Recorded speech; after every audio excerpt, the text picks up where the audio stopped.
en la prognosis de pena se ha determinado que esta sería mayor a los 15 años, como se ha establecido por la Corte Suprema precedentemente en el acuerdo plenario.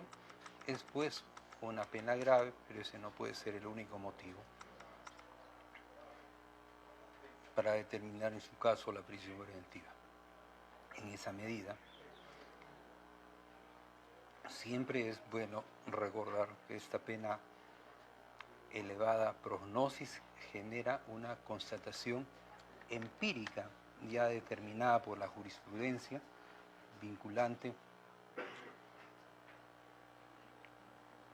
por la Corte Suprema de Justicia de la República, que exige que solamente se determine la sospecha suficiente del peligro de fuga, grado inmediatamente inferior a la sospecha grave. 256. Además, el juzgado habría comprobado, líneas arriba, que existen fundados y graves elementos de convicción respecto a la comisión de los delitos mencionados anteriormente. No obstante, en el presente caso, esos medios fuentes de investigación o de prueba, analizados en base a los que se ha determinado ello, a juicio de esta judicatura, habrían consolidado aún más la imputación.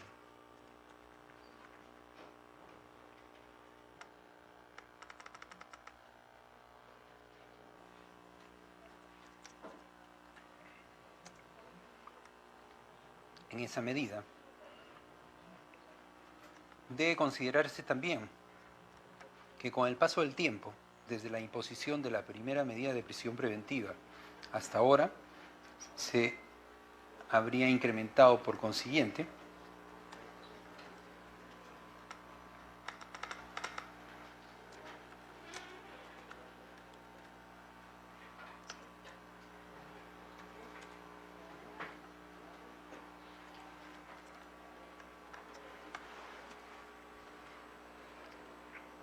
el riesgo de fuga.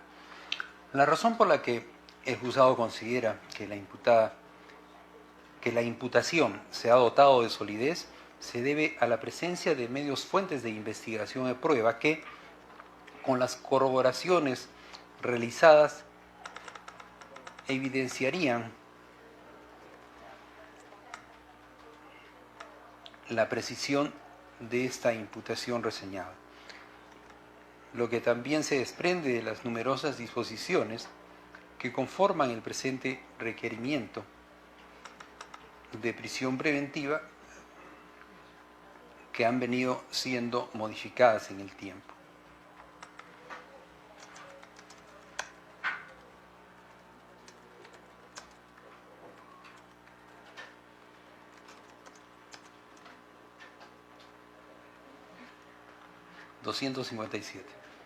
Se debe aclarar, no obstante, que la constatación recién elaborada no implica afirmar que la investigación y que los medios fuentes de investigación o prueba están, para este momento, asegurados. Esto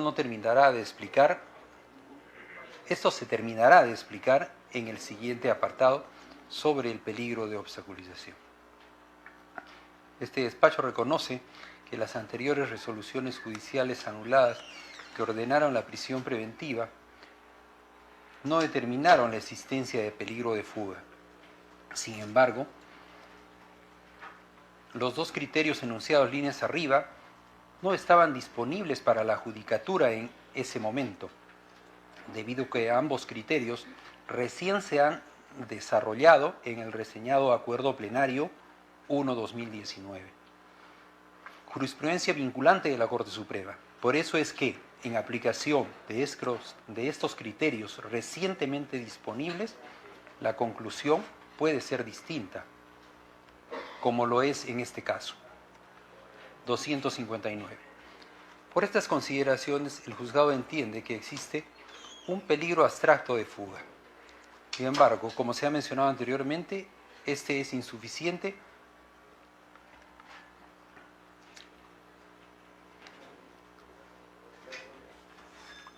y se debe ponderar las circunstancias particulares para determinar que también existe un peligro concreto de fuga.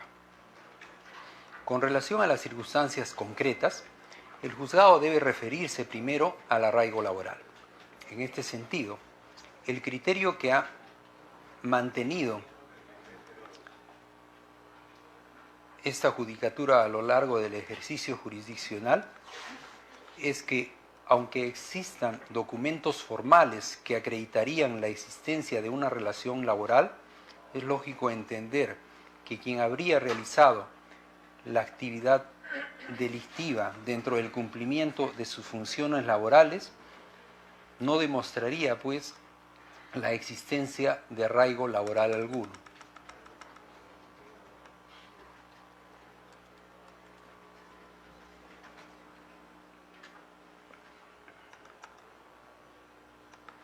La lógica de este razonamiento, 261, la lógica de este razonamiento tiene un sustrato en el sentido común. El propio término arraigo significa vincularse a personas o cosas, es decir, establecer una relación de calidad que, en el caso del arraigo laboral, sería con las personas y la institución en la que se trabaja, lo que permitiría concluir un arraigo en los términos exigidos por el Código Procesal Penal. Sería la constatación de un arraigo de calidad. Sin embargo, esa vinculación de calidad no puede afirmarse cuando se habría realizado una actividad delictiva en ejercicio de esa labor precisamente. Y como ha sido analizado en los considerandos precedentes sobre el primer presupuesto de la prisión preventiva. 262. El arraigo laboral implica analizar una consideración básica. El trabajo dignifica al ser humano y así siempre se ha entendido naturalmente.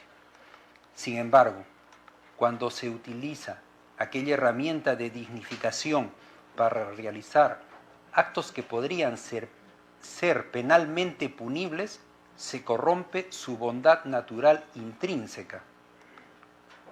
263. Por eso, este juzgado entiende que no puede existir un arraigo laboral en este caso, en la medida que se habría determinado la existencia de esos fundados y graves elementos de convicción. Respecto a que las actividades delictivas imputadas a la investigada Fujimori Iguchi se habrían materializado justamente en el seno de lo que la defensa alega sería su centro laboral, como presidenta de un partido político.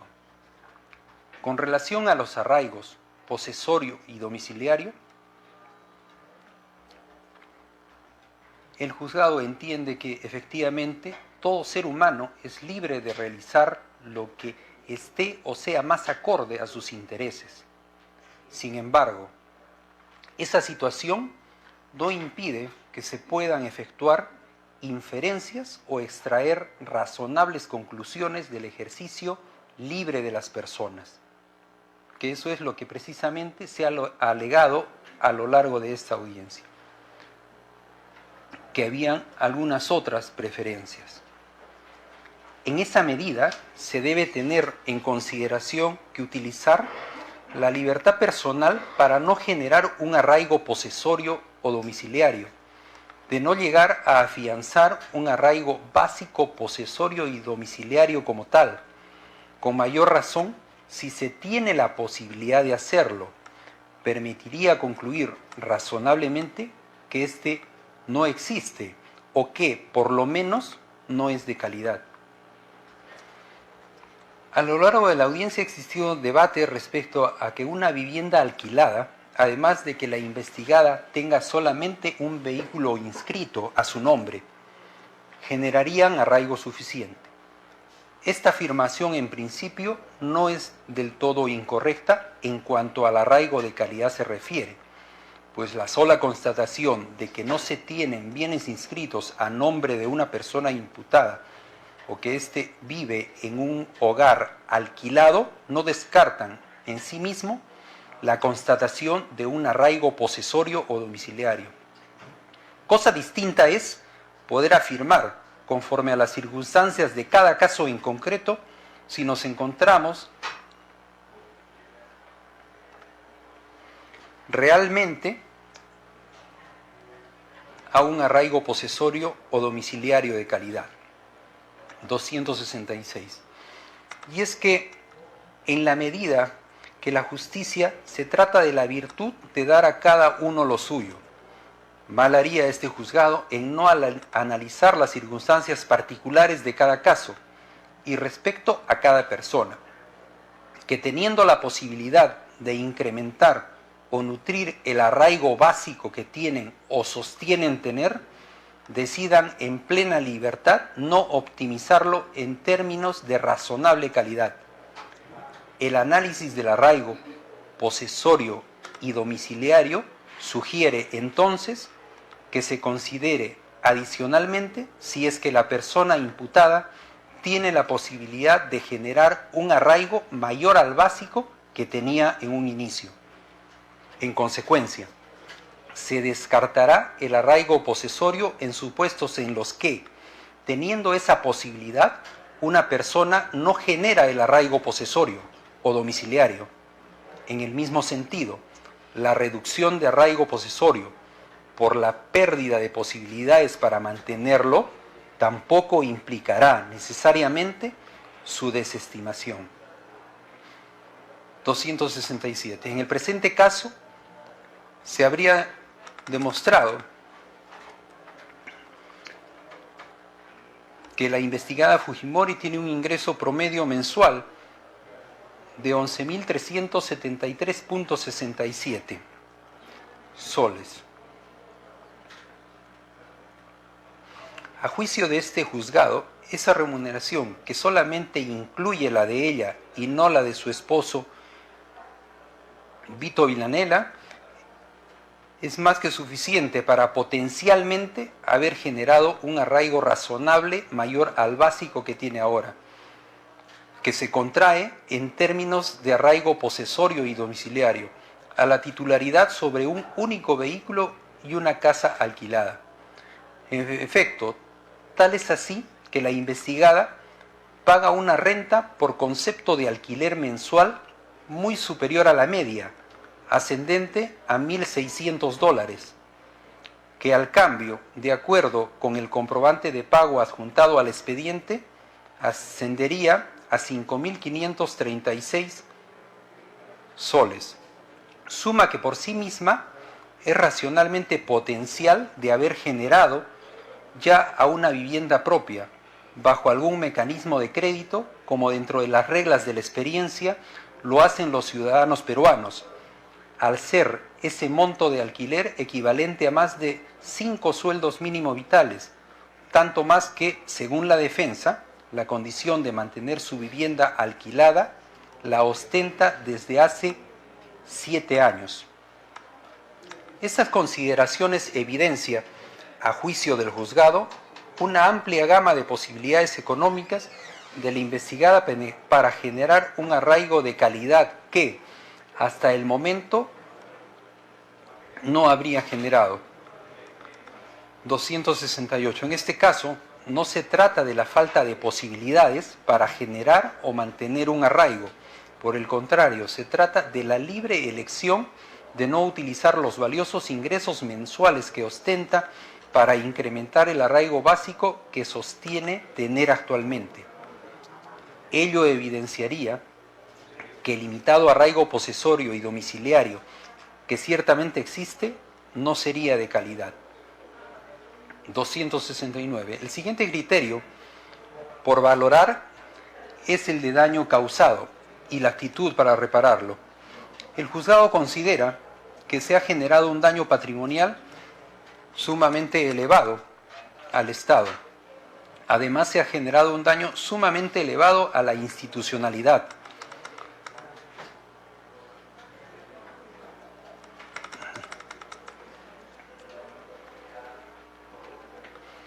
La cantidad de dinero que se habría ocultado y la manera en la que estas conductas se habrían materializado, es decir, dinero cuyo origen sería una actividad ilícita cometida en actos de colusión dentro del Perú, así como la manera en la que se habrían evitado por un tiempo prolongado los controles estatales en el marco de los partidos políticos, denotarían el grave daño realizado al Estado de Derecho en el Perú. No obstante, hasta el momento no se ha evidenciado una actitud de reparar ese daño. En todo caso, la defensa no ha aportado medios fuentes de investigación al respecto. 270. Otro elemento para ser valorado por el juzgado es las consecuencias que tendría la reintegración de la investigada Fujimori a la organización en cuyo interior se habría formado paralelamente la organización, en la que habría realizado los actos delictivos que se le imputan. Con relación a este aspecto, este elemento debe ser valorado de manera conjunta con la sumisión que la investigada mostraría al procedimiento penal. 271. En efecto, se debe reconocer que la constante asistencia a las citaciones del Ministerio Público podría denotar un cierto grado de sumisión a las investigaciones y el proceso penal mismo. Sin embargo, a juicio de este juzgado, esta leve sumisión al proceso penal y a sus investigaciones se debilita abiertamente desde que se habría acreditado, líneas arriba, con sospecha grave, que habría intervenido la investigada, de la manera en la que lo hizo, en el testimonio de los testigos, conducta esta que se contrapone abiertamente a la aparente sumisión vinculada a la solo concurrencia a las citaciones, demostrando más bien una débil o escasa actitud de sumisión al proceso penal y sus implicancias. 272. Por estas razones, a pesar de que se debe reconocer la existencia del arraigo familiar de la investigada, concurre sin embargo una sospechosa suficiente de peligro de fuga. Ello porque de acuerdo con análisis con los criterios, es decir, arraigos laboral, domiciliario y posesorio, gravedad de la pena, magnitud del daño causado y voluntad para repararlo, y la sumisión de la investigada al proceso penal, no se habría logrado enervar esa sospecha suficiente de peligro de fuga.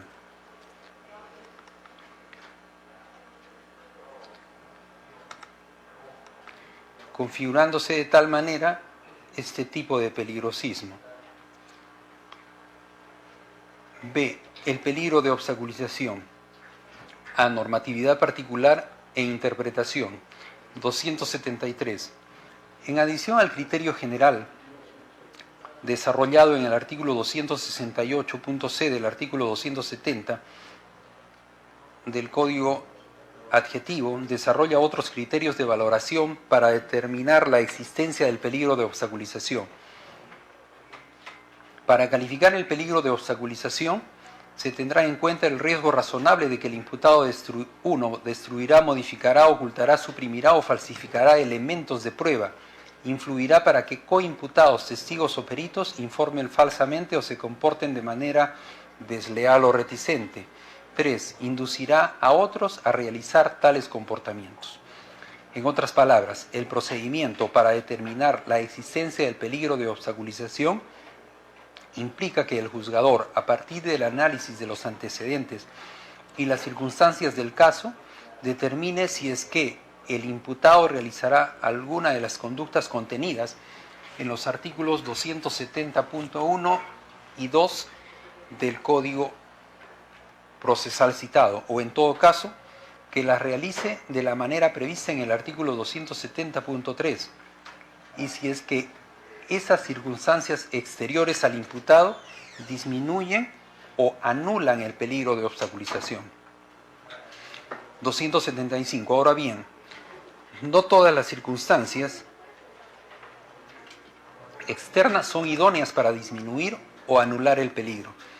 La jurisprudencia vinculante de la Corte Suprema desarrolla que, Este peligro se debilita, disminuye o desaparece. 1. Con el fin de la investigación y con sumisión al imputado y sus cómplices a juicio. A partir de la culminación de la investigación preparatoria no era posible, en principio y según el caso concreto, como es obvio, estimar la existencia de este riesgo para la obtención de pruebas del caso. 2. En la proporción y en la medida en que las investigaciones son efectuadas y las pruebas concluidas. O 3. Cuando las personas probablemente intimidadas o corrompidas por el imputado o terceros ya han sido interrogadas suficientemente. Además, este peligro pierde su razón de ser. 4. Cuando los actos de obstaculización ya no son posibles. Por ejemplo, cuando los medios de prueba ya han sido asegurados o bien la única prueba incriminatoria no se podía falsear, ya ha sido alterada o cuando no tiene conocimientos ni medios para manipularlos.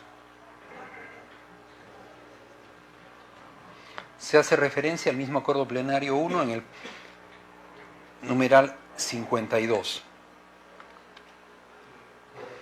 276. No obstante, la sola reducción del peligro de obstaculización referido a un imputado en particular no implica per se que ese peligro de obstaculización desaparezca. Es perfectamente posible que a pesar de que ese peligro de obstaculización se reduzca, todavía mantenga la entidad de un peligro de obstaculización suficiente para que el juzgador ordene una prisión preventiva. 277. En efecto, la jurisprudencia vinculante de la Corte Suprema ha desarrollado que basta. Si se trata de pruebas materiales, el imputado ha de tenerlas en su poder o deben estar a su disposición de forma indirecta a través de terceros vinculados. Si se trata de pruebas personales, el imputado debe tener una determinada capacidad razonable de influencia de los testigos agraviados, incluidos peritos o coimputados.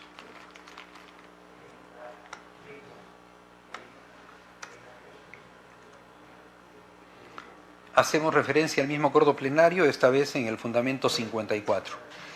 En otras palabras, que la posesión o disponibilidad de las pruebas materiales y la capacidad razonable de influencia sobre pruebas personales se reduzca en comparación a como fue en un principio, no significa que solo por esa reducción sea suficiente para dictar una medida de prisión preventiva. El parámetro de suficiencia es uno objetivo y no subjetivo. 278. Finalmente, hay una última consideración importante al presente caso. La jurisprudencia vinculante de la Corte Suprema desarrolló que en el caso de peligro de obstaculización, como quiera que es posible una labor inmediata de aseguramiento de los elementos y fuentes de prueba e incluso su práctica anticipada, el plazo de la prisión preventiva debe reducirse. Sin embargo, en casos de organización criminal o de banda criminal por sus propias características,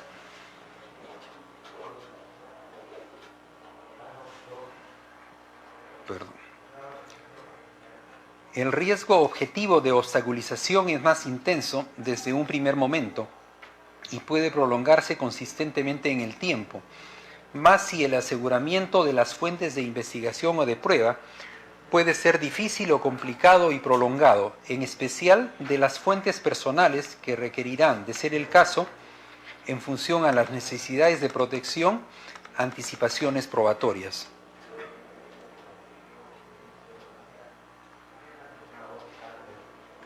Esta vez hacemos referencia al mismo acuerdo plenario en el párrafo 55.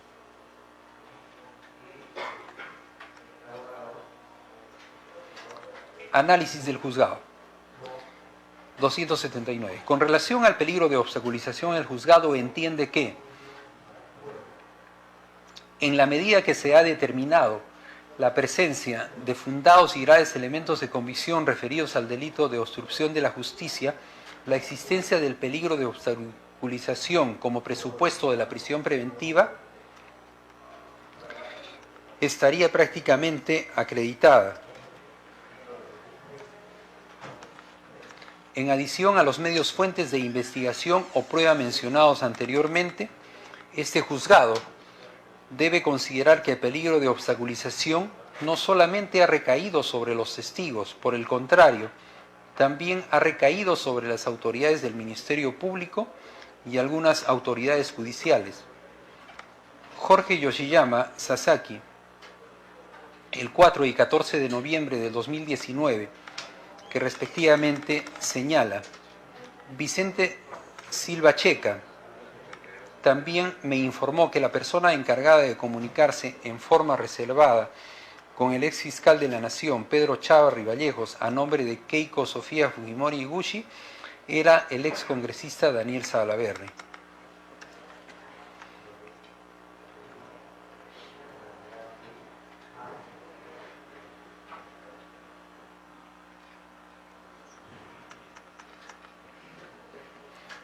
Jorge Yoshiyama Sasaki, en su declaración del 4 de noviembre del 2019, sostuvo: Vicente Silva Checa también me informó que la persona encargada de comunicarse en forma reservada con el ex fiscal de la Nación, Pedro Chávarri Vallejos, a nombre de Keiko Sofía Fujimori Iguchi, era el ex congresista Daniel Salaverry, en ese momento vocero de la bancada de Fuerza Popular.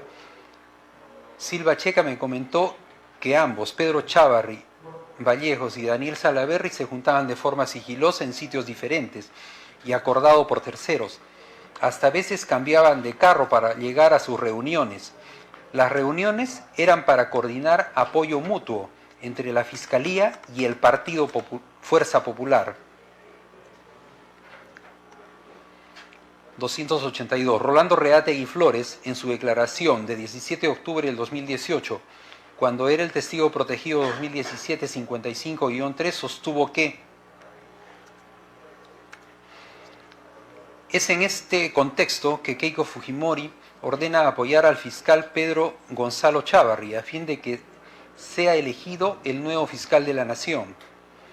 Ella hizo un comentario en esas reuniones del comité político, de las que se realizan los días lunes, indicando que Chávarri debe ser el nuevo fiscal de la Nación. La intención del partido político Fuerza Popular es ir tramitando individualmente las denuncias, con la finalidad de tener presionado al fiscal Pedro Chávarri Vallejos, con la finalidad de obtener beneficios futuros en el Ministerio Público.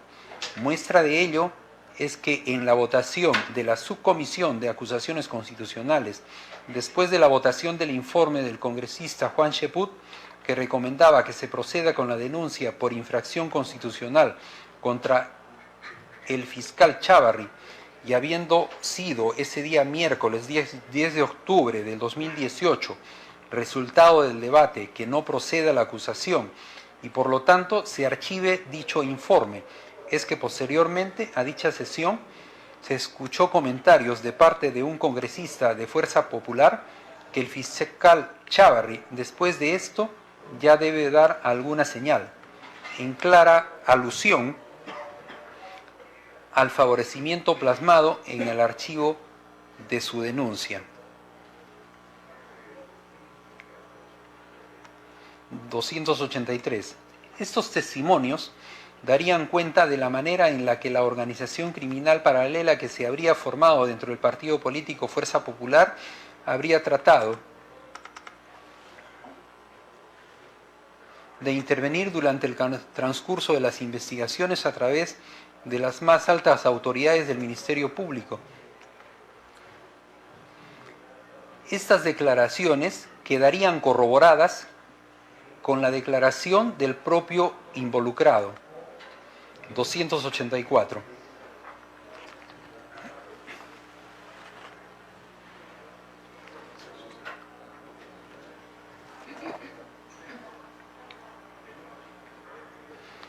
Daniel Enrique Salaverry Villa, en su declaración del 5 de diciembre de 2019, alegó que: además, debo indicar que tampoco en ese momento Keiko Fujimori me indicó de que se iba a tocar o tratar en la reunión. Ella solo me dijo que gestionara la reunión. Tampoco yo sabía sobre sus procesos, porque yo no participaba en los temas legales del partido. Cuando yo estaba entrando a las oficinas de Morochucos, a los días, me encuentro con Keiko Fujimori, bajando ella las escaleras, y me hace un breve comentario referido a que ella ya había hablado con Inostroza y que éste le dio a ella, que no me conoce, no me tenía confianza. Y ella me indica que César Inostroza prefería que las comunicaciones o coordinaciones se hagan a través de Héctor Becerril, Miguel Torres o Úrsula Letona. Y ella me comenta que Héctor Becerril se encargaría de generar la reunión, porque ella ya había hablado con César Inostroza por el teléfono de Becerril. Al doctor Pedro Chávarri lo conozco personalmente, cuando él, como los otros presidentes de poderes del Estado,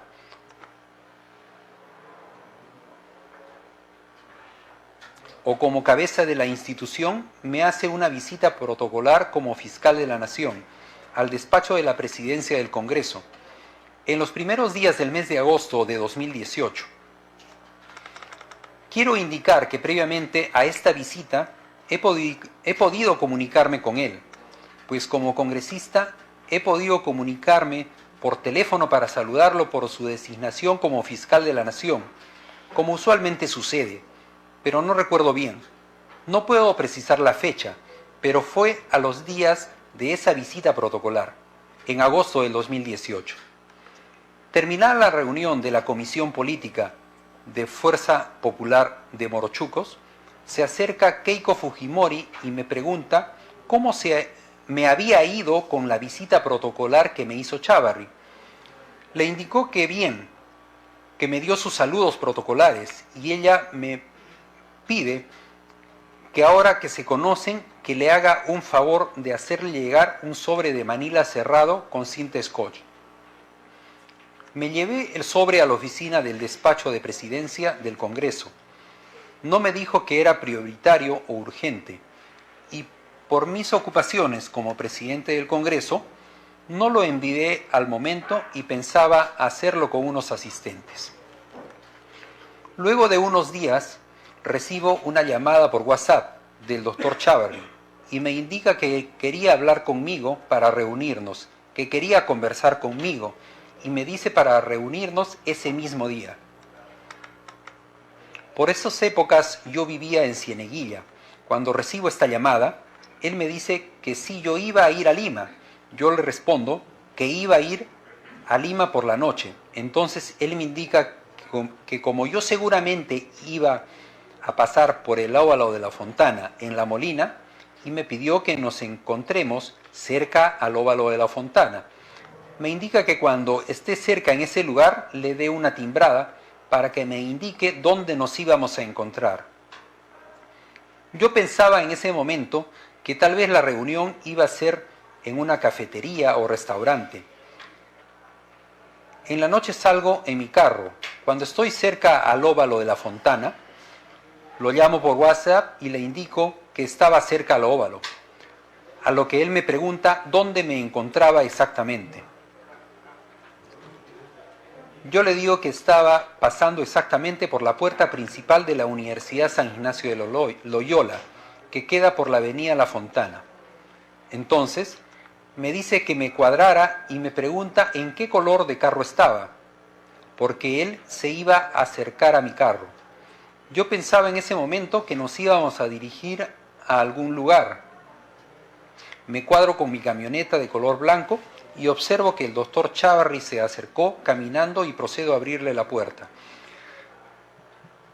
Procedo a abrirle la puerta de mi carro y él aprovecha a subirse. Nos saludamos. Me dijo, buenas noches, presidente, y yo le dije, buenas noches, doctor. El doctor Chávarri me dijo, rapidito nomás, dígale a la doctora, lo que me han comentado lo veo complicado. A lo que yo me quedé mirándolo y luego me dijo que no quería quitarme más tiempo, que como yo estaba ocupado y de pasada, se despidió de mí y se bajó del carro, regresando con dirección al óvalo. Esa situación me pareció bastante extraña, por lo que decidí no trasladarle el mensaje a la doctora, que yo asumí que era Keiko Fujimori. y además del deterioro de las relaciones que yo tenía con la bancada por las decisiones administrativas que había tomado como presidente del Congreso, yo en ese momento asumí que era Keiko Fujimori porque él me indica que le diga a la doctora, porque en las distintas reuniones institucionales que sostenía, no era la primera persona que he escuchado que se referían a Keiko Fujimori como la doctora. 285. Los hechos narrados por Daniel Salaverry evidenciarían que, efectivamente, existía una voluntad de la investigada Fujimori para que él, en su calidad de antiguo presidente del Congreso de la República, se contactara con la máxima autoridad del Ministerio Público para influir en la manera en la que se producía la investigación de su caso. Estos elementos presentados corroborarían la voluntad y manera en que la investigada Fujimori, a través de la organización criminal que se habría formado paralelamente al partido político Fuerza Popular. 286. Ahora bien, no solamente con esos hechos, sino que también se refieren a otro intento de injerencia en el órgano más importante del Poder Judicial. Rolando Reategui Flores, en su declaración del 5 de diciembre del 2019, señaló que el presidente del Congreso, Daniel Salaverry, me informó que hubo una reunión entre Keiko Fujimori y Miki Torres con el juez César Inostroza.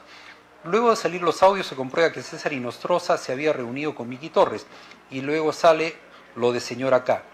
Y luego la vocera alterna Aramayo señala en una entrevista en RPP que no le cabía duda que la señora K era Keiko Fujimori. Además, yo era miembro de la Subcomisión de Acusaciones Constitucionales y también miembro de la Comisión Permanente del Congreso.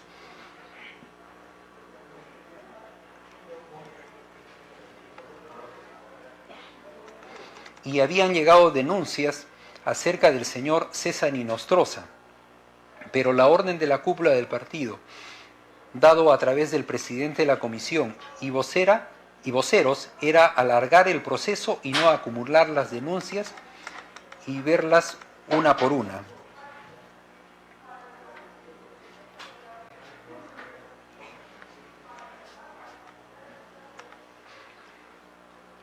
(288) Daniel Salaverry Villa, en su declaración del 5 de diciembre de 2019, alegó que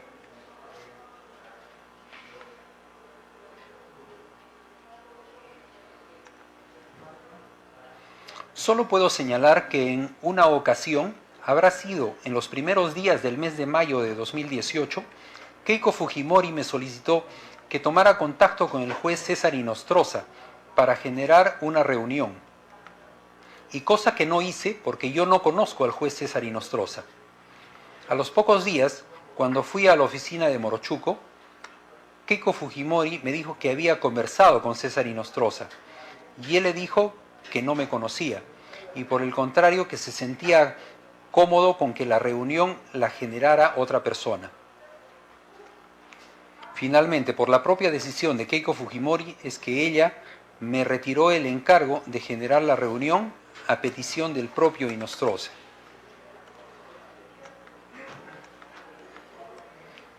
(289) Estos testimonios darían cuenta de presuntas vinculaciones entre la investigada Fujimori y el antiguo juez de la Corte Suprema César Inostroza.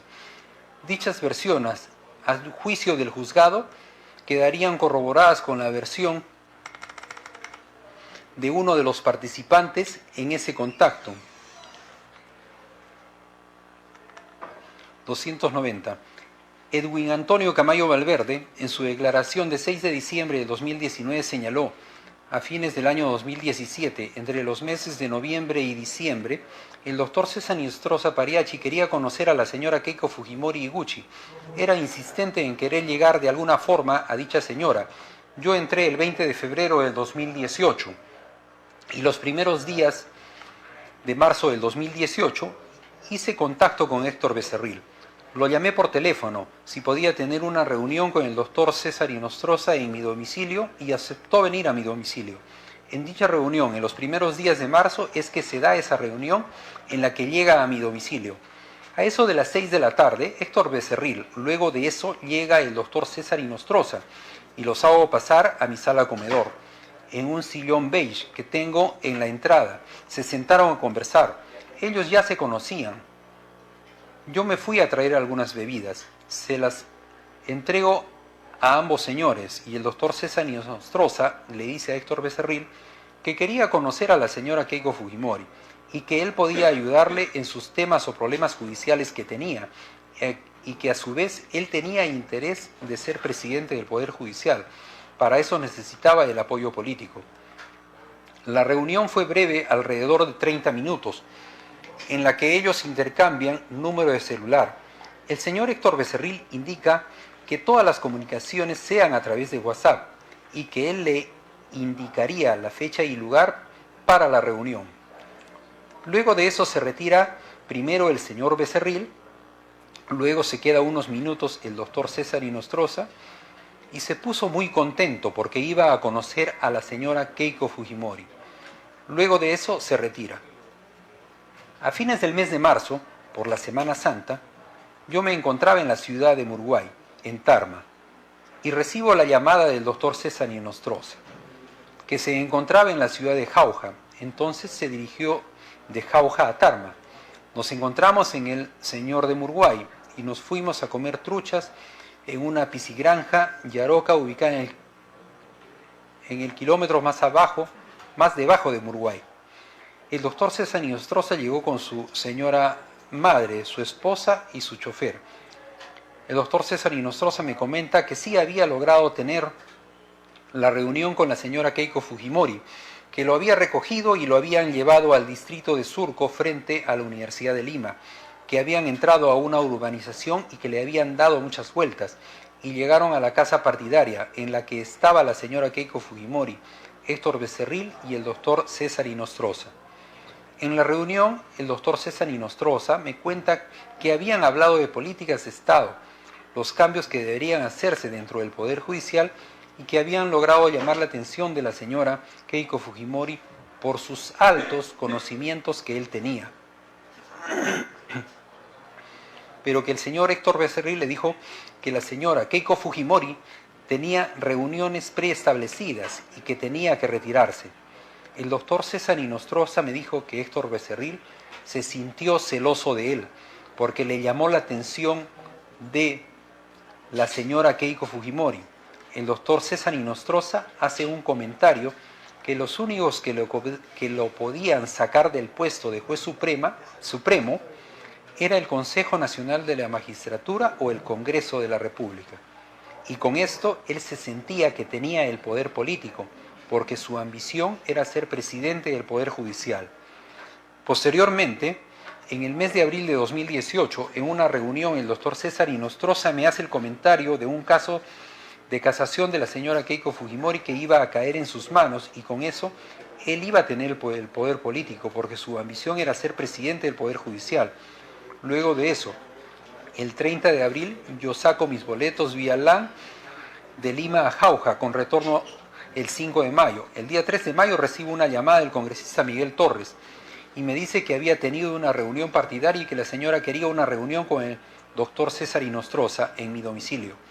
A la que yo llamo al doctor César Inostroza y le hago saber que la señora quería una reunión, a lo que él me responde, ¿qué señora? Yo le digo que la señora acá, pero no entendía bien, y yo le contesto, de la señora de la fuerza número 1, y me dice que quería que la reunión sea a la 1 de la tarde, pero él me indica que sea a las 11 porque tenía otra reunión. A lo que yo le indico si sabía de qué señora se trataba, y me dijo que sí, y que él mismo le había dicho a la señora que las reuniones sean en mi casa. Tanto el señor Héctor Becerril como el señor Miki Torres hacían referencia a la señora Fujimori. El 3 de mayo yo dejé la festividad que tenía, tomé un auto particular para retornar a Lima y efectúa la reunión en mi domicilio, en la que primero llega el congresista Miguel Torres, pero el doctor César Inostroza se demora en llegar. Entran a mi sala comedor, el doctor Miki Torres se sienta mirando a mi jardín y el doctor César Inostroza se sienta de espaldas a mi jardín. Cuando el doctor César Inostroza Entra, el señor Miguel Torres lo saluda con mucho respeto y el doctor César Inostroza le indica que lo tutee, que lo llame César. Yo compré chifa para atenderlos. Mientras servía chifa, César Inostroza comenzó a hablar de lavado de activos y que tenía un proyecto de ley que podía ser debatido en el Congreso, que tenía jurisprudencia que sustentaba su tesis. Yo me retiro a la cocina llevando a algunos platos. Al retornar, el señor Miguel Torres estaba tomando nota en una servilleta. Hablaban entre los dos. Al darme cuenta de eso, fui a traer un cuaderno de espiral para que lo use el congresista Miguel Torres y no use la servilleta. Me di cuenta que ellos, que querían privacidad en el tema que querían hablar, me fui a los servicios higiénicos para hacer tiempo y cuando regreso, Miguel Torres había tomado apuntes en 2 hojas y volvieron a tocar el tema del lavado de activos. Cuando retorné, Miguel Torres arrancó las hojas de apuntes que había tomado y se las mete al bolsillo con la servilleta. En el momento que hice ese comentario fue como si hubiera acabado la reunión. Miguel Torres indica que se retiraba y que tenía agenda por cumplir. A la hora que él se retiraba, llama a su seguridad para que lo recoja y me agradece por la reunión usando estas palabras. Como siempre, Antonio, usted es un gran amigo y que estaba satisfecho de la reunión. Que el doctor César Inostroza era muy inteligente y muy didacta. Yo regreso a la sala comedor donde se encontraba el doctor Inostroza, quien estaba con las manos arriba como señal de victoria, y me pregunta qué me había dicho. Yo le digo que eras muy inteligente y didacta, y el señor Inostroza me indica que era docente porque enseñaba en las universidades, y se toma el estómago con las manos, y dice que se había convertido en el consultor de Fuerza Popular.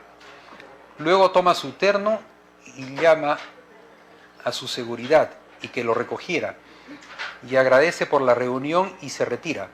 Antes de que se retiraran, el doctor César Inostroza y el congresista Miguel Torres hicieron cambios de teléfono e indica que las comunicaciones tienen que ser por WhatsApp. Después no volví a tener reunión con las personas mencionadas.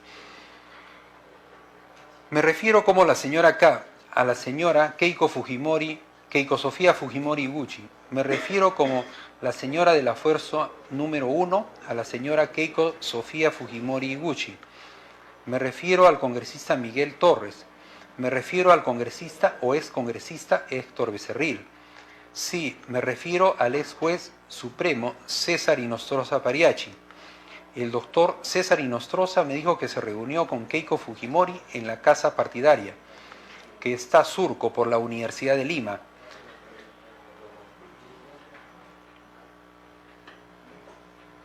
Para que diga si usted participó en la reunión que, según ha declarado, César Inostroza le comentó que había tenido con la señora Keiko Fujimori en la casa partidaria. Yo no participé. Para que diga si usted estuvo acompañado de alguien cuando, según lo ha declarado el señor César Inostroza, le hizo referencia a la casación. Me lo comentó personalmente. Para que diga si la señora Keiko Fujimori lo ha llamado o le ha pedido a usted personalmente alguna reunión con el señor César Inostroza. No. Para que diga si es que le llegó a concretar alguna reunión en su casa conforme lo ha narrado entre el señor César Inostroza y la señora Keiko Fujimori. No. Para que diga si en alguna oportunidad la señora Keiko Fujimori lo ha visitado o ha ido a su casa. No.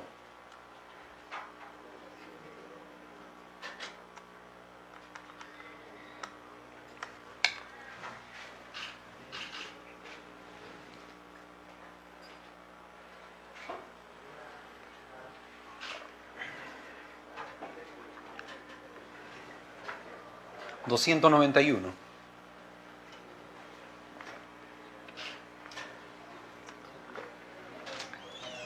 La cantidad de detalles a los que se refiere el testimonio de Antonio Camayo, así como la falta de incoherencias, justifican su credibilidad y fiabilidad.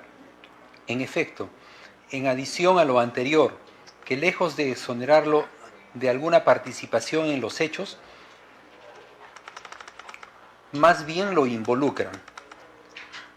Finalmente, la defensa no ha mencionado la presencia de alguna motivación que se presentaría en el declarante que genere la pérdida de credibilidad subjetiva del testimonio.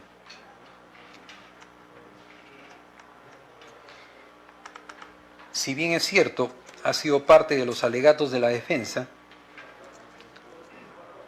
haciéndole algunas preguntas donde se habría contestado en forma negativa, ello no desacreditaría su versión porque se trata de circunstancias distintas a las que se estaban interrogando.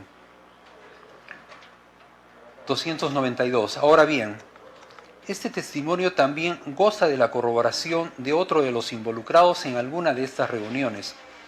Se ha introducido en audiencia una noticia publicada en la página web del diario El Comercio, en el que Héctor Becerril reconoce haber mantenido una reunión con César Inostroza, tal y como ha relatado el testigo Camayo.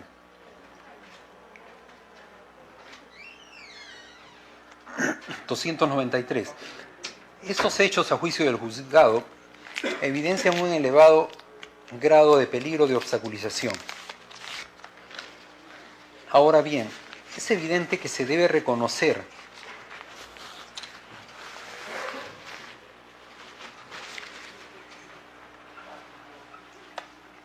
que ese mismo grado de peligro de obstaculización se habría reducido. La investigada ya no contaría con injerencia en las instituciones estatales más importantes.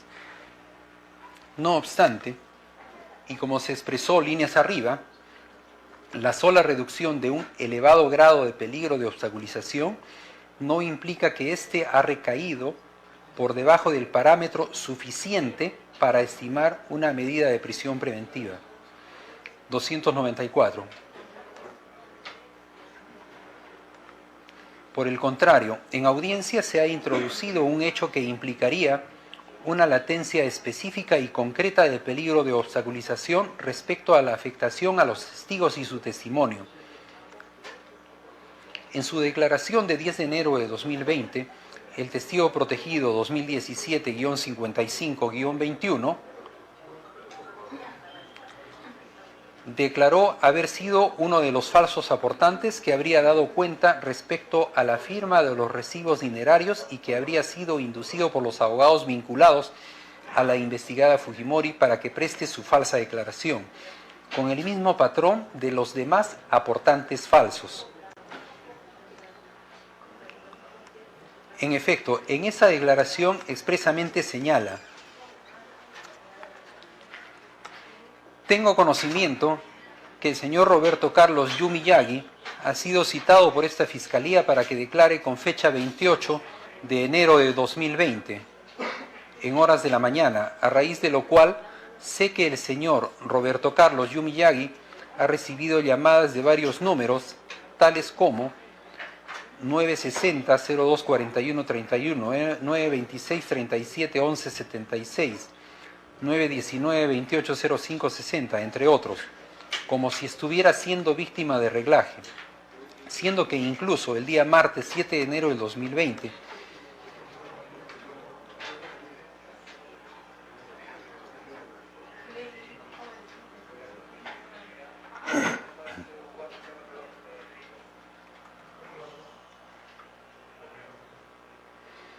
cuando luego de que el señor Roberto Carlos Yu Miyagi estaba por las oficinas de esta Fiscalía, vio al abogado Juan Carlos Alarcón Caicho, quien es el abogado de Fuerza Popular que estaba por el lugar, lo cual llamó su atención.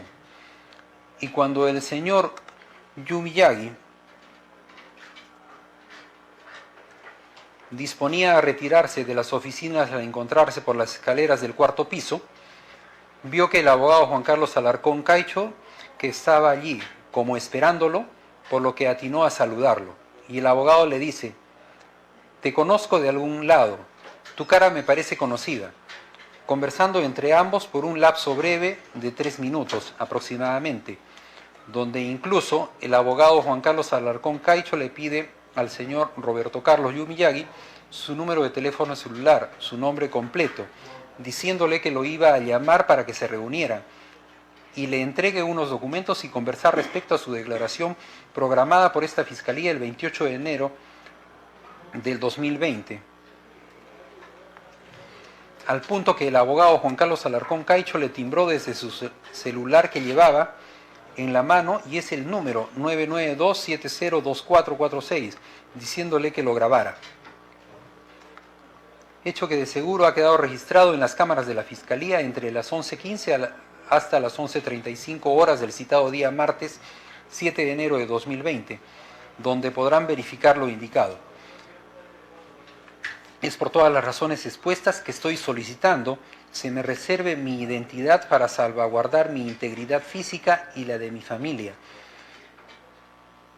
ya que por temor a las represalias,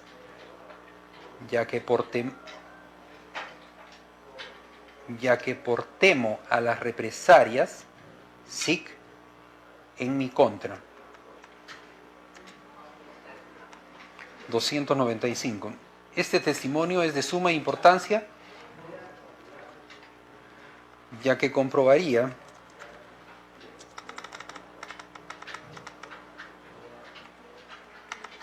la latencia concreta del peligro de obstaculización en el presente caso, porque se presenta exactamente el mismo patrón que se habría comprobado con sospecha grave respecto del peligro de obstaculización. De la justicia. Este testimonio se habría presentado solamente a los 3 días de ocurridos los hechos y con gran cantidad de detalles.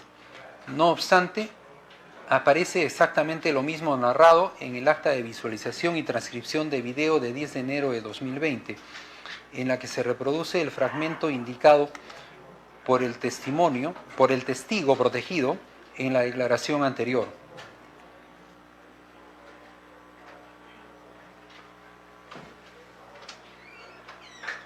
Además, se adjuntaron 3 capturas fotográficas del video en el que estarían ambas personas. 296. La defensa ha presentado cuestionamientos a la valoración de los medios probatorios en el sentido que el video no tiene audio y justamente por eso no se puede corroborar la declaración del testigo protegido en el extremo de su contenido. No obstante, este juzgado considera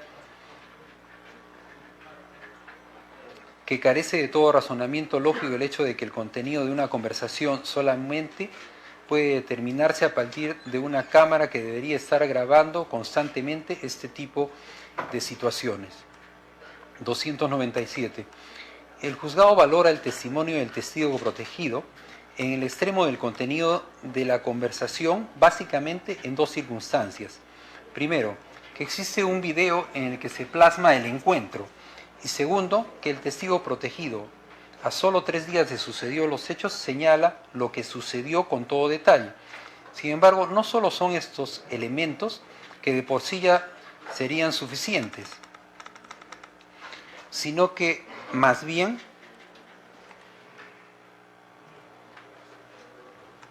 este caso debe valorarse a la luz de las circunstancias determinadas líneas arriba, y este caso particular del testigo protegido no es más que otra evidencia del mismo patrón que se habría presentado y en el que la investigada habría tenido intervención desde hace varios años en el transcurso de esta investigación y que ha sido corroborado con un alto grado de sospecha grave.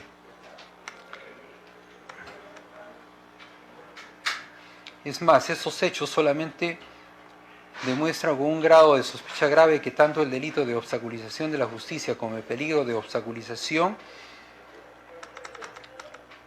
serían latentes y apuntan hacia la fundabilidad de la medida coercitiva personal.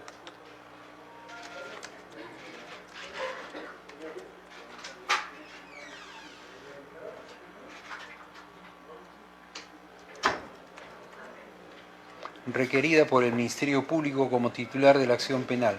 Se reitera, no es necesario que la investigada Fujimori haya tenido una participación directa en la medida que habría quedado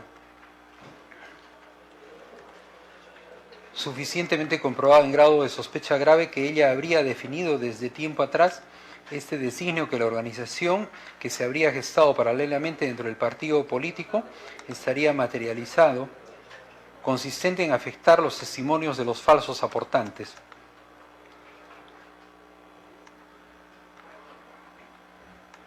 (299) Por otro lado, la defensa también ha sostenido que es imposible que el abogado de Fuerza Popular se haya enterado de la diligencia y que más bien el encuentro sería coincidencia. Sin embargo, también se ha presentado en la audiencia la constancia de lectura de carpeta fiscal de la que se desprende que el 7 de enero del 2020, es decir, el mismo día de ocurridos los hechos por el testigo protegido, entre las 10 horas y las 12 horas, es decir, entre la misma hora en la que habrían sucedido los hechos, de acuerdo con lo narrado por el testigo y el acta de visualización de video,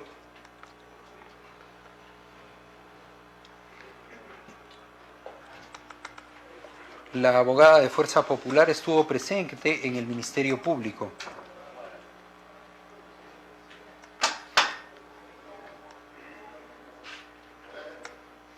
Estos indicios harían más que razonable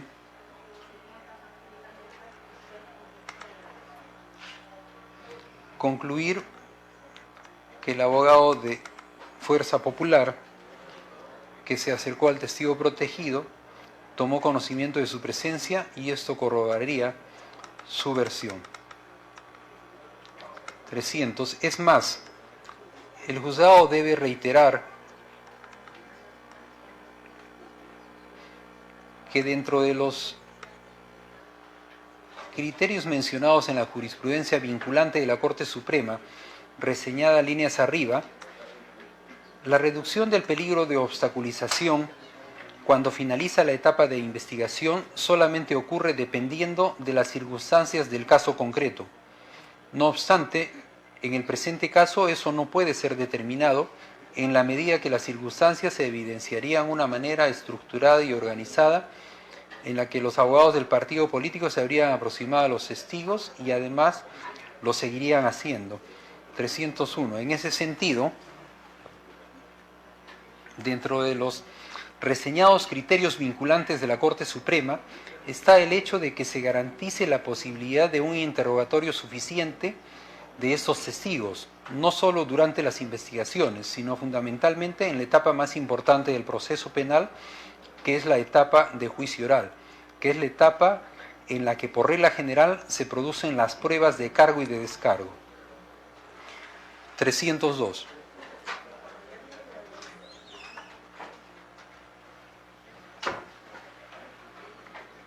Con relación a este último aspecto, la defensa ha señalado que el Ministerio Público tenía la opción de acudir al mecanismo de la prueba anticipada y que en su discreción no hacerlo evidenciaría que no existe peligro.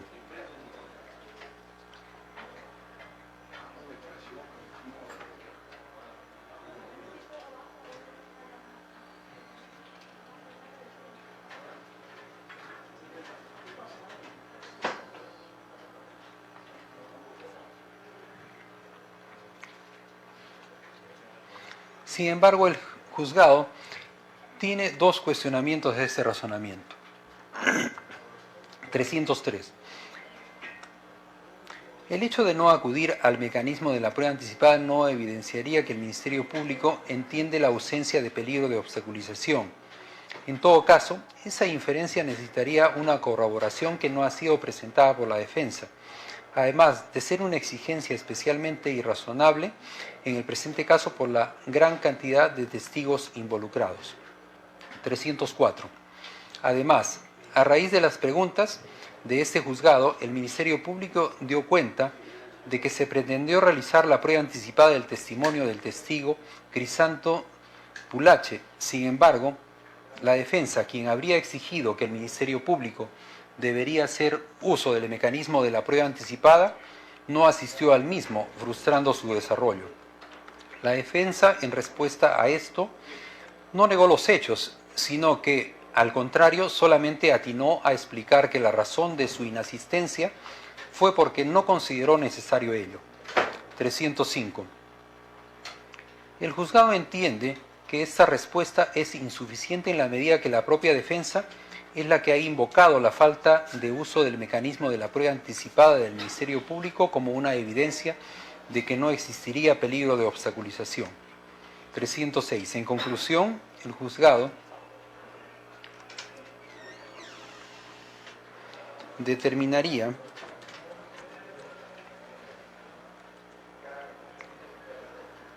que existe una sospecha grave de que la investigada Keiko Sofía Fujimori representa un peligro concreto y latente de obstaculización para el normal desarrollo de este proceso.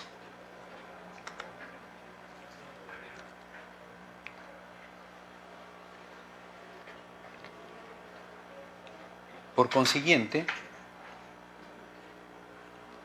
conforme ha sido analizado, se cumple también este presupuesto de la prisión preventiva. Quinto, proporcionalidad. Premisas normativas e interpretación. El artículo 253 del Código Procesal Penal establece que la restricción de un derecho fundamental requiere expresa autorización legal y se impondrá con respeto al principio de proporcionalidad y siempre que, en la medida y exigencia necesaria, existan suficientes elementos de convicción. La Corte Suprema ha desarrollado en su jurisprudencia vinculante que el criterio rector desde el principio de proporcionalidad es el que la prisión preventiva durará el tiempo imprescindible para alcanzar cualquiera de los fines que la legitiman y en tanto subsistan los motivos que justificaron su adopción. Superación de los riesgos que se quieren evitar, requisito de temporalidad. 309. Además, el Tribunal Constitucional ha señalado, citando a la Comisión Interamericana de Derechos Humanos, que la proporcionalidad que debe existir entre el interés general de la sociedad en reprimir el delito y el interés del individuo en que se respeten sus derechos fundamentales, se rompe en perjuicio de este último, a quien se le impone un mayor sacrificio. Y se hace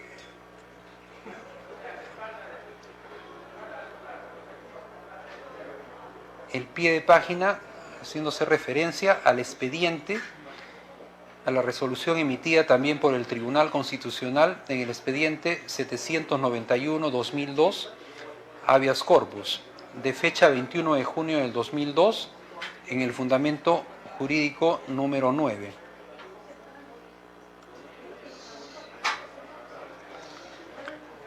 (310) En este apartado,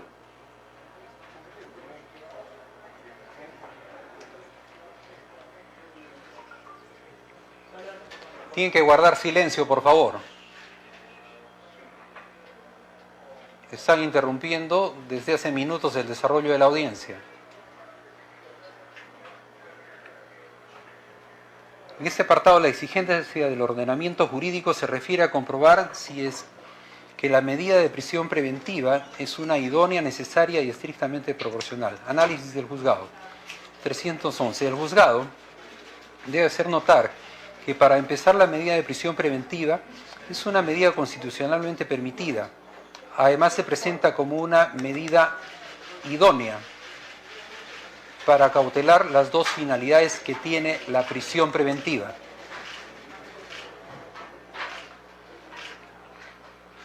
Buenas tardes.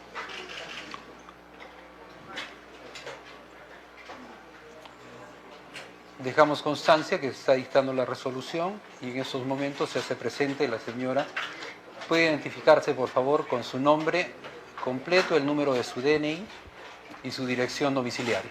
Keiko Sofía Fujimori Iguchi, DNI 10001088, domicilio Avenida La Floresta, 241, departamento 301, Surco. Bien. Continuamos con el dictado de la resolución. El juzgado debe hacer notar que para empezar la medida de prisión preventiva es una medida constitucionalmente permitida. Además, se presenta como una medida idónea para cautelar las dos finalidades que tiene la prisión preventiva, a saber que la investigada no impide el normal proceso de la investigación penal y que, además, no eluda la posible ejecución de una sentencia. En este caso, en la medida que se ha determinado la existencia de peligro de fuga con sospecha suficiente y de peligro de obstaculización con sospecha grave. 312. Por otro lado, con relación al análisis de necesidad, se debe afirmar que, en efecto, el Código Procesal Penal contempla otra medida que también tendría, y en principio sería idónea para lograr la finalidad de garantizar la posible ejecución de sentencia y la finalidad de garantizar que la investigada no impida el normal desarrollo de la investigación.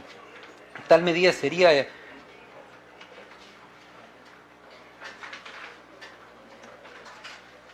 el arresto domiciliario, que en el presente caso no sería posible ya que no se está en estas condiciones que exige nuestro ordenamiento procesal penal. El juzgado pues descarta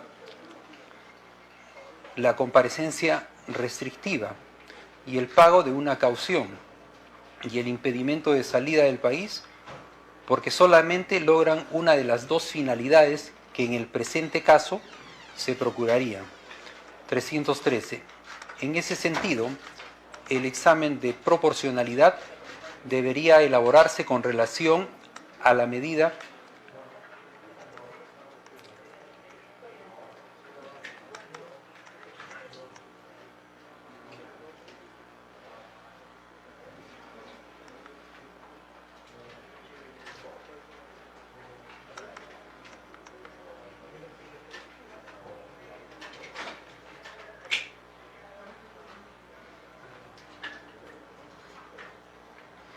de comparecencia restrictiva.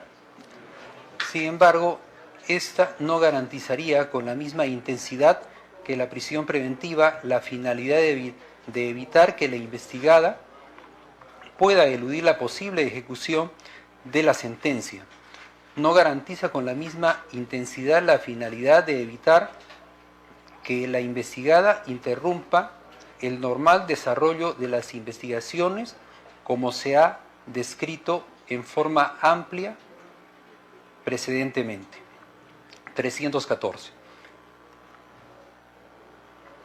Se debe considerar que la manera en la que se habrían realizado los actos de obstrucción de la justicia en este caso denotaría un patrón que se habría prolongado en el tiempo, desde el inicio de las investigaciones, las diligencias más recientes, como se ha mencionado líneas arriba. Recientemente habría existido una aproximación a uno de los testigos protegidos. En esa medida, la latencia de peligro de obstaculización en el presente caso descalifica el arresto, la comparecencia restrictiva como una medida que logra la finalidad de evitar que se interfiera con el normal desarrollo de la investigación con la misma intensidad que la prisión preventiva. Por eso se considera que es proporcional. En este sentido,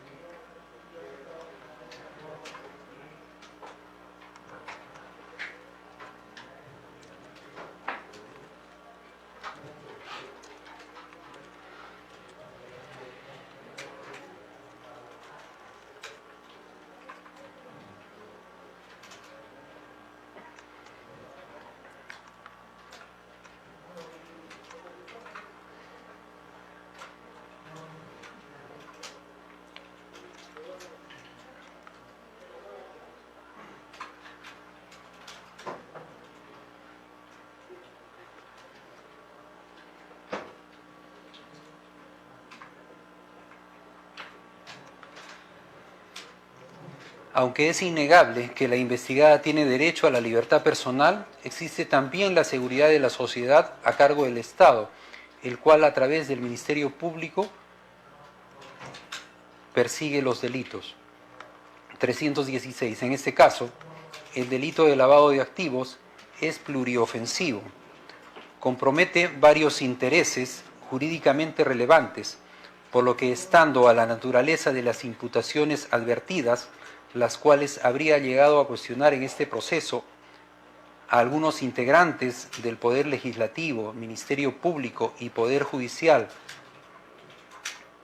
evadiendo en su actividad los límites y lineamientos que impone el Estado de Derecho a través de sus distintas instituciones de control estatal.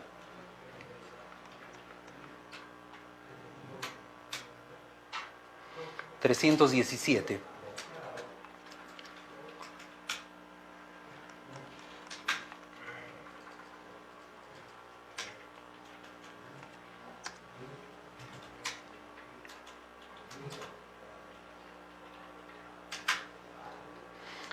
En estos referidos actos estaría involucrada la investigada, quien habría sido funcionaria pública del Poder Legislativo y que además habría intentado ser la más importante funcionaria del país. Por esas razones expuestas, el juzgado entiende que la medida de prisión preventiva cumple con los estándares de proporcionalidad requeridos, como ha sido reseñados, ya que resultaría idónea, adecuada, necesaria y proporcionalmente estricta.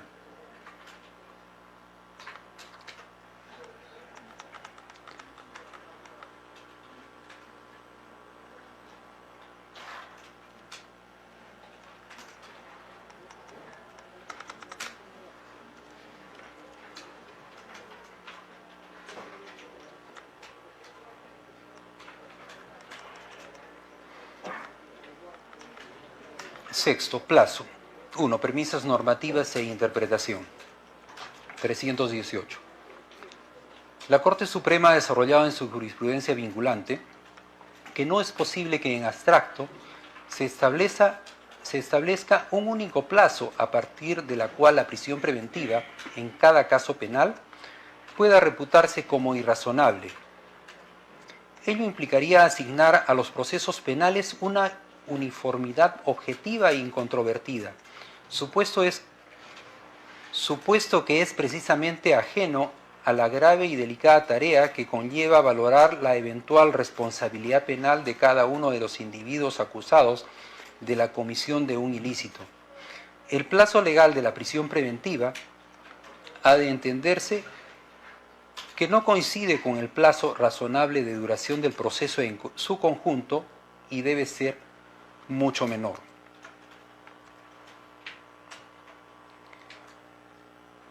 Ya que la misma Corte Suprema de Justicia de la República, también atendiendo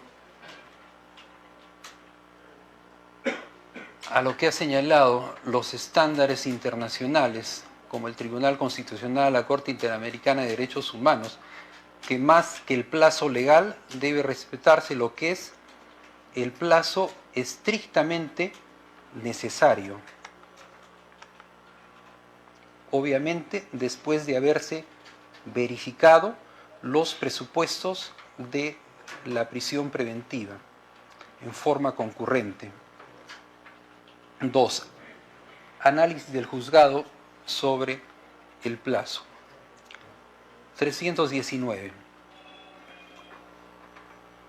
El Ministerio Público ha solicitado 18 meses de prisión preventiva y 2 días, expresando que en 2 meses finalizaría la etapa de investigación. El juzgado entiende, como ha manifestado líneas arriba, que el fin de la etapa de investigación eliminaría en principio la necesidad de imponer la medida de prisión preventiva. Sin embargo, en este caso se ha demostrado una necesidad imperante de cautelar los testimonios de las personas involucradas, por lo menos hasta el momento que sean interrogadas de manera suficiente, lo que ocurriría por regla general en el juicio oral.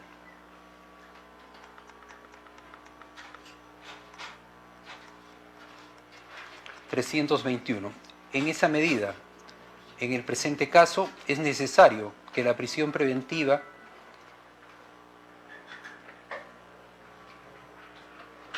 dada la naturaleza de la investigación y del procedimiento, se prolongue además durante la etapa intermedia y la etapa estelar, que es el juicio oral, que dado el análisis que ha hecho esta judicatura, existiría pues una alta probabilidad, sospecha grave y vehemente, conforme se ha anunciado a lo largo de esta resolución, que pueda llegarse hasta esta etapa del proceso.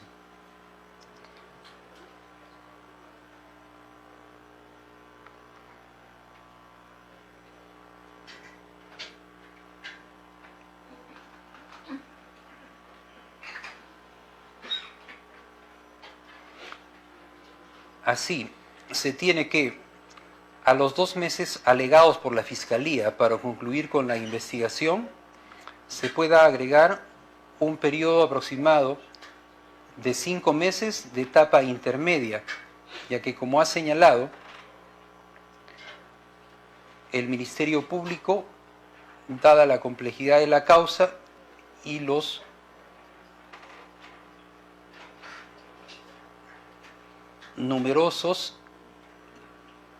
numerosas personas que vienen siendo investigadas en esta causa,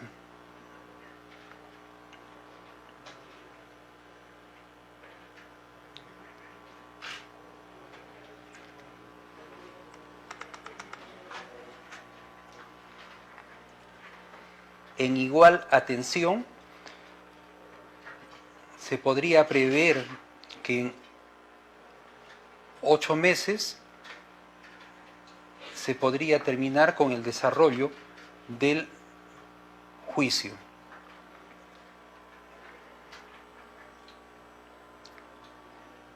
Todos estos plazos que se estarían estableciendo a raíz de los datos objetivos que ha manifestado el señor representante del Ministerio Público como titular de la acción penal, estos periodos, en atención a la gran cantidad de testigos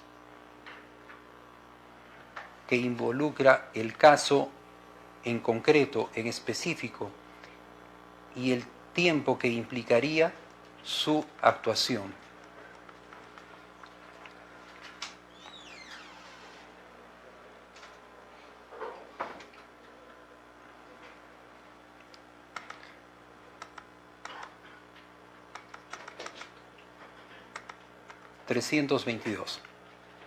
Por eso, el juzgado considera razonable y proporcional que el plazo de la prisión preventiva, en este caso, se fije en 15 meses adicionales a los que ya se han venido cumpliendo. Y en el presente caso, habiendo concurrido el día de la fecha, la señora Keiko Fujimori en el transcurso, en el desarrollo de esta audiencia, por consiguiente, el plazo se computará desde el día de hoy. Por consiguiente, concurriendo copulativamente los presupuestos de la prisión preventiva, como han sido ampliamente fundamentados a lo largo de esta resolución, resuelvo. Primero, declaro fundado el requerimiento de prisión preventiva solicitado por el señor representante del Ministerio Público, al haberse acreditado copulativamente los elementos exigidos por la legislación penal y procesal penal respecto de los delitos de lavado de activos agravado por organización criminal y obstrucción de la justicia, previstos en los artículos 1, 2 y 3, inciso B de la Ley 27.765, modificado por el Decreto Legislativo 986, y el artículo 409A del Código Penal.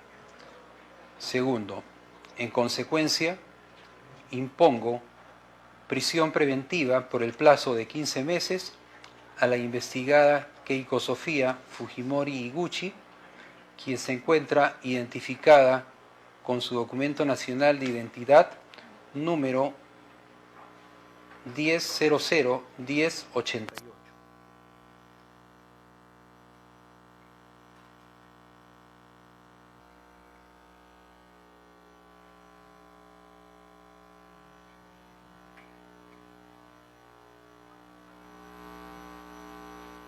ordeno la inmediata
Tercero, ordeno la inmediata ejecución de la presente medida coercitiva personal, debiendo ser cumplida esta en el establecimiento penal que el Instituto Nacional Penitenciario determine. Para tal efecto, se cursarán las comunicaciones correspondientes, computándose desde el día de la fecha,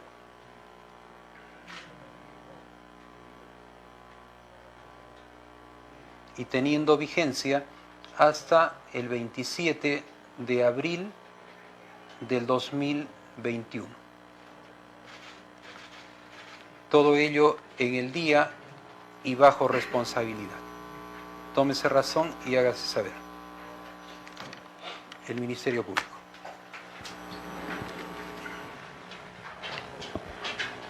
Señor juez, el Ministerio Público manifiesta su conformidad con la decisión adoptada por su despacho. La defensa. Obviamente esta defensa apela y solicita que se notifique en el día la resolución que acaba de leer. Otórguese copia del audio y cursense las comunicaciones correspondientes. Muy bien. Concluimos esta audiencia siendo las 17 horas con 57 minutos. Buenas tardes.